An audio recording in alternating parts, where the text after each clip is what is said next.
আসসালামু আলাইকুম। আরবদেরকে পিঠ দেখিয়ে মধ্যপ্রাচ্য ছেড়ে পালাচ্ছে আমেরিকা। পুরো মধ্যপ্রাচ্যের 14টা দেশ থেকে আমেরিকান নাগরিকদেরকে সরিয়ে নিচ্ছে আমেরিকা, এবং তাদেরকে আমেরিকান নাগরিকদেরকে নির্দেশ দিয়েছে এই 14টা দেশ থেকে চলে যাওয়ার জন্য, যে যেইভাবে পারে সেইভাবে এই 14টা দেশ ছাড়ার জন্য।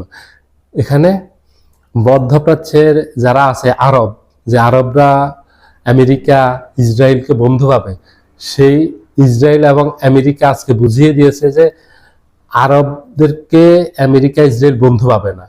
আরবরা বন্ধু ভাবলেও ঠিক এই বিপদের মুহূর্তে আরবদেরকে পিঠ দেখে তারা নিরাপদে সরে যাচ্ছে, চলে যাচ্ছে, তাদের দেশে চলে যাচ্ছে।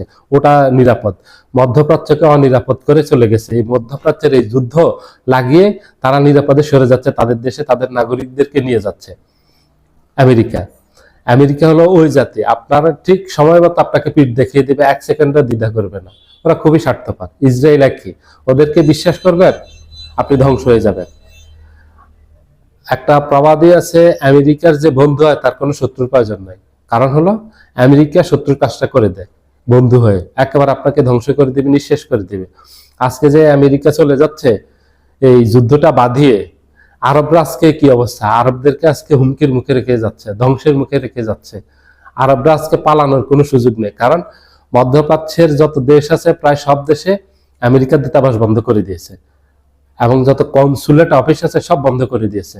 আপনি এখন আর ইউরোপ আমেরিকার ভিসা পাবেন না চাইলে, কারণ সব বন্ধ, কার্যক্রম সব বন্ধ করে দিয়েছে অনির্দিষ্টকালের জন্য।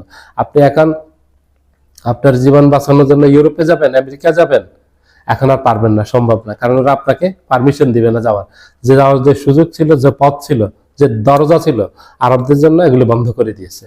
আপনার ভিসা লাগবে যেতে হলে, ভিসা কোথায়? ভিসা সেন্টার তো বন্ধ, আপনি ভিসা পাবেন না। ঠিক ওরা কলের কাজ কৌশলে করে দিয়ে দেয়, এবং ওদের স্বার্থ হাসিল হলে ওরা ঠিক চলে যায়। আরবদের মাঝে, ইরান আর আরবদের মাঝে যুদ্ধ লাগিয়ে এখন তারা নিরাপদে সটকে পড়ছে আপনাকে বিপদের মুখে রেখে। এটাই হলো পশ্চিমাদের চরিত্র, এটাই হলো আমেরিকা ইসরায়েলের চরিত্র। ইসরায়েলকে নিয়ে ব্যস্ত, ইসরায়েল তার নাগরিকদেরকে নিয়ে ব্যস্ত। ইসরায়েল এখন মহাবিপদে আছে, মহাসংকটে আছে ইরানের হাত থেকে বাঁচার জন্য। আর আমেরিকা তো গুটিয়ে পালিয়ে যাচ্ছে। আমেরিকার নৌঘাটিগুলি, বিমান ঘাটি, সেনাঘাটি, পুরো মধ্যপ্রাচ্যে যা ছিল এগুলি একেবারে লন্ডভন্ড তছনছ করে দিয়েছে, একেবারে ধ্বংস করে দিয়েছে। ইরানের একের পর এক ধারাবাহিক ক্ষেপণাস্ত্র, ক্রুজ মিসাইল, এই যে ড্রোন হামলা, একের পর এক হামলা একেবারে বিপর্যস্ত করে ফেলছে পুরো মধ্যপ্রাচ্যে। মধ্যপ্রাচ্যের 14টা দেশ থেকে আমেরিকা তাদের নাগরিকদেরকে নিয়ে যাচ্ছে। তার মাঝে ইরান, ইরাক, কাতার, কুয়েত, ওমান, আরব আমিরাত, সৌদি আরব, বাহরাইন, জর্ডান, মিশর সহ পুরো মধ্যপ্রাচ্যের, এক কথা মধ্যপ্রাচ্যের 14টা দেশ যা আছে, এই দেশগুলির থেকে তাদের নাগরিকদেরকে তারা নিয়ে যাচ্ছে। একজন আরবকেও তো নিচ্ছে না, তারা নিবে না, তারা আরবদেরকে কখনোই নিবে না। তারা এখান থেকে তাদের স্বার্থ যখন হাসিল হবে, তারা চলে যাবে সোজা।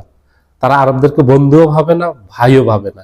এই আরবদেরকে এই আরব ভূমিতে থাকতে হবে, এখানেই মরতে হবে। এবং এই আরব আর ইরানিরা এই যুদ্ধ করতে করতে এই মধ্যপ্রাচ্যটাই ধ্বংস হয়ে যাবে, মধ্যপ্রাচ্যের সবকিছু শেষ হয়ে যাবে।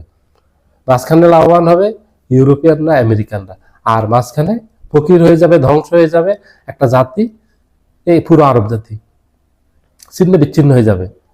আরবের দেখা গেছে অনেক দেশ আর পরাধীন হয়ে যাবে, অনেক দেশ ভেঙে টুকরো টুকরো হয়ে যাবে। সৌদি আরব টুকরো টুকরো হয়ে যেতে পারে, সৌদি আরব থেকে একাধিক দেশে জন্ম নিতে পারে আরবের। এবং কুয়েত, কাতার এগুলির অস্তিত্ব থাকবে না একসময়। দেখা গেছে আরব আমিরাত যে দেশটা, এটাও খণ্ড বিখণ্ড হয়ে যেতে পারে।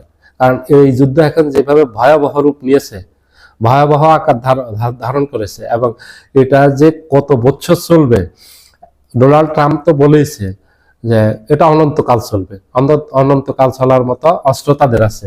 এবং ইরানও বলছে যে অনন্তকাল চলার মতো শক্তি তাদের আছে।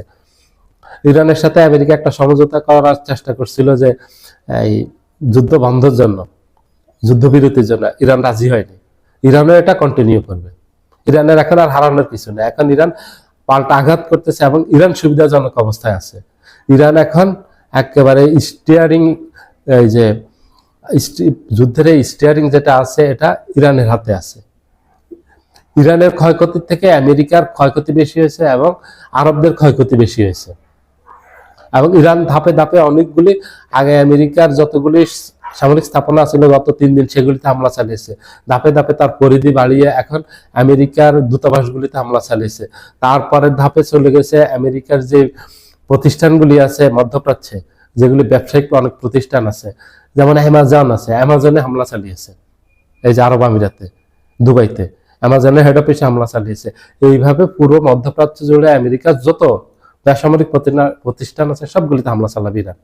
ইরান হামলার পরিধি বাড়াবে, আরো ধীরে ধীরে ধীরে ধীরে আরো পরিধি বাড়াবে। আরো কোথাও ইউরোপ, আমেরিকার, ইসরায়েলের স্বার্থ সংশ্লিষ্ট প্রতিষ্ঠান আছে, ওগুলি খুঁজে খুঁজে বের করে ওগুলিতে আঘাত করবে, ওগুলি ধ্বংস করে দিবে। সবাই ভালো থাকবেন, আল্লাহ হাফিজ।